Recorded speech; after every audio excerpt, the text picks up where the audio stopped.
देखिए, पहली बात तो ये कि हमें अपने नाज़रीन को ये समझाना है कि ये IMF जो है ये किसके इशारों पे चलता है। मेरे ख्याल से इसके अंदर किसी रॉकेट साइंस की ज़रूरत नहीं है। अमेरिका जो है, जो दुनिया की सुपर पावर है, ये सारे जो फाइनेंशियल इंस्टीट्यूशंस हैं, चाहे वो वर्ल्ड बैंक है, चाहे वो ADB है, चाहे वो IMF है, ये सब उसके इशारे पे चलते हैं। अमेरिका को हमसे दो बहुत तकलीफ़ें हैं। एक तो CPEC जो है वो उनकी बहुत बड़ी छेड़ है। दूसरी बात ये कि वो ये चाहते हैं कि इकोनॉमी के हवाले से जो हमारी पॉलिसीज़ हों वो उस पर असर्ट करें अपनी पोजीशन, और हमसे कुछ वो बातें मनवाएं जो हमारे अपने मफाद में नहीं है। दोनों ही बातों की सूरत हाल जो है उसने इसको और ज़्यादा गंभीर बना दिया जब हमारे ही मुल्क के वफाकी वज़ीर ख़जाना पंजाब और KPK के वज़राए ख़जाना ने ख़त लिख मारा IMF को कि जी आप इस हुकूमत को, यानी PDM की हुकूमत को के साथ मुआहदा ना करें।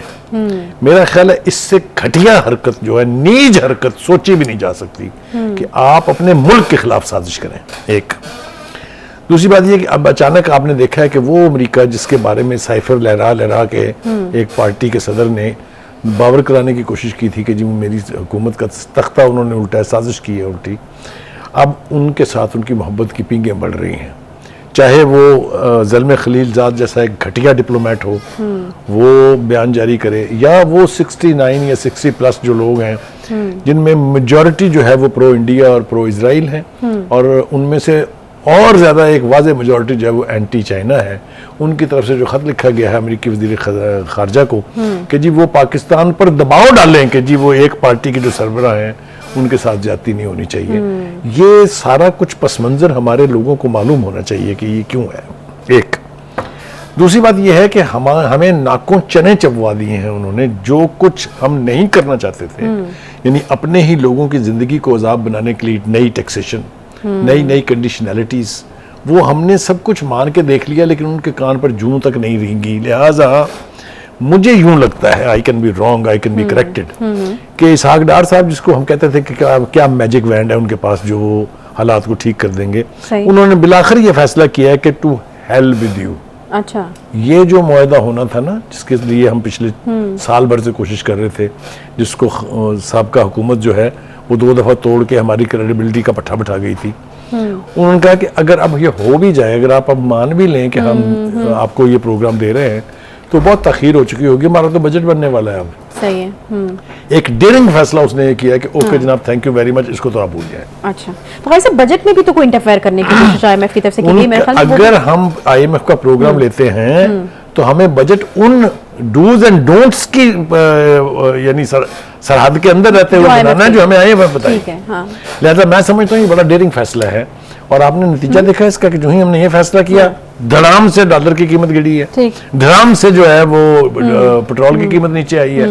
एक फौरी रिलीफ मिला लोगों को, इसलिए कि आप ये फैसला करने में आजाद थे। अब आपको IMF क्योंकि जब आप थोड़े से भी पैसे कम कर रहे थे, वहां से रिएक्शन आता था कि फौरी तौर पे रिलीफ दिया है। हाँ, ये बिल्कुल होता था। दूसरी बात ये कि थोड़ा सा वार्न भी किया है इसहाक डार साहब ने, उन्होंने कहा कि अगला प्रोग्राम अगर हम लेंगे IMF का, वो एक तो हम 3 साल के लिए मुआहदा करेंगे, साल के साल नहीं होगा ये। अच्छा, हर साल हमारी गर्दन पे तलवार रखी थी ना, उनका कि वो 3 साल के लिए होगा, लेकिन होगा बड़ा सख्त। अच्छा, यानी हम जाएंगे IMF, हमें अगर जाना पड़ेगा। देखिए 2-3 इसका फैसला भी होगा या हम तय कर चुके हैं कि जाना ही पड़ेगा? देखिए IMF से अभी तो फरार मुमकिन नहीं है। अच्छा, ये प्रोग्राम नहीं चाहिए, अगले के लिए हमें जाना पड़ेगा। लेकिन अगर हमारे डोनर्स जो हैं, जिनमें सबसे बड़ा चाइना है, जिसमें सऊदी अरब है, जिसमें UAE है, अगर वो फैसला कर लें कि हमारा बाजू थामना है उन्होंने, तो हम तो आने वाले तमाम अदवार के लिए लानत भेज देंगे IMF पर। अल्लाह करे कि ऐसा, क्योंकि अगर आप दुआ करनी चाहिए कि अल्लाह करे ऐसा हो। क्यों मैं नहीं क्यों कह रहा हूँ, आपको पता मैं कहां से आया हूँ? चाइना से। China is a reliable friend. China ने 2-3-4 ऑप्शंस दिए हुए हैं पाकिस्तान को, वो तो यहाँ पर $60 बिलियन तक की इन्वेस्टमेंट करने पर आमादा है। अच्छा, लेकिन उसके लिए हमें CPEC के ऊपर जो अमेरिका की मर्जी है उसके खिलाफ चलना पड़ेगा। IMF की जो ख्वाहिश है, जो मर्जी है, उसके खिलाफ जाना पड़ेगा। और कुछ हमारे दोस्त अहबाब भी ऐसे हैं, मैं नाम लेना नहीं चाहता हूँ यहाँ पर, जिनकी ख्वाहिश ये है कि CPEC अपने मंतकी नतीजे तक ना पहुंचे। अगर CPEC कमीशन हो जाता है, ना हमें IMF चाहिए, ना हमें वर्ल्ड बैंक चाहिए, ना हमें ADB चाहिए, we will be self sufficient. यही तकलीफ है सबको। ना अमेरिका चाहता है कि हम सेल्फ सफिशिएंट हो और उनकी तरफ देखे ही ना IMF ये चाहता है, ना वर्ल्ड बैंक ये चाहता है। बट हमारे इंटरेस्ट में ये है कि हम अपने वसाइल पर जीना सीख लें। मैं आपको एक मिसाल दे देता हूँ।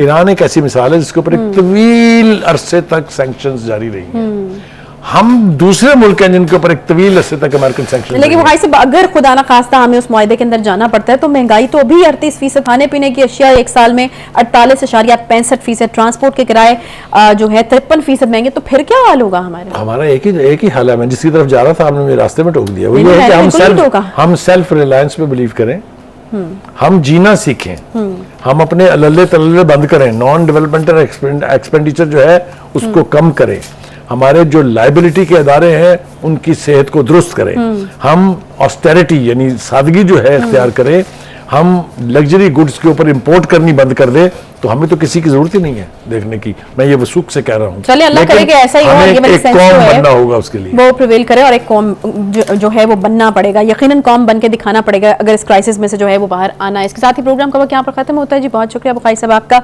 अगले हफ्ते आपसे मुलाकात होगी इंशाल्लाह। ख्याल रखिए अपना। अल्लाह।